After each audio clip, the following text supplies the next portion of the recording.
Huy! What's up, GoFam? Alright, so ito na GoFam. Update na tayo dun sa second area ng palatak natin. Okay, kasi sabi nila sinisiraan ko daw ang palatak. So yan yung nakita nyo GoFam.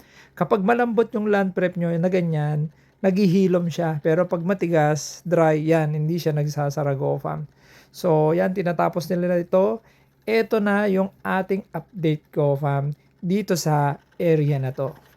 Ang sabi kasi nila GoFam, dapat maganda. Actually, meron din naman tayo last cropping GoFam. 8 hektarya, ganyan yung itsura, ang ganda ng kanal, pantay na pantay, pero halos fail lahat GoFam. Gawa nga ng nabulok yung bini GoFam dahil hindi nakisama ang panahon. Kaya magkaiba GoFam yung naninira kesa dun sa nagbabahagi ng experience. Kapag naninira ako GoFam, sasabihin ko lang yan, ang pangit ng palatak, huwag kayong bibili niyan. Ganun ang paninira GoFam. Pero kung constructive yung criticism mo, very objective, di paninira yon.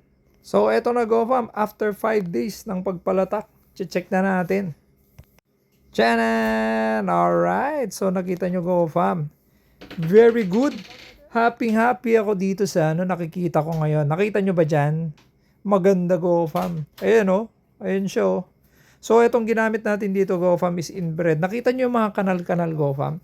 Yan yung sinasabi kong medyo problema nito. Kasi nga, kapag nagpalatak ka GoFam at nagtuloy-tuloy ang ulan, kahit na gaano kaganda yung kanal mo at nagstay yung tubig, dyan sa mga pagitan na yan GoFam, dyan magi-stay yung tubig. At alam naman natin, ang Palay 101, kapag nababad sa tubig, yung binihi, ay siguradong mabubulok. Kaya yan yung naging reason kung bakit ako nag-fail last cropping. So mga nasa 8 hektarya lang naman yung na-fail natin last cropping. Pero kung titignan mo GoFam mo, napakaganda. Okay, so nakita nyo naman. Okay, so ito yung para siyang rough road nung pinapalatak natin. Pero gumana GoFam versus dun sa napakagandang land prep natin kahit anong kanal. So number one reason nun GoFam is yung panahon. Kaya pag magpapalatak ka ngayon, na-realize ko na kailangan sumang-ayon din ang panahon GoFam. Ayun no.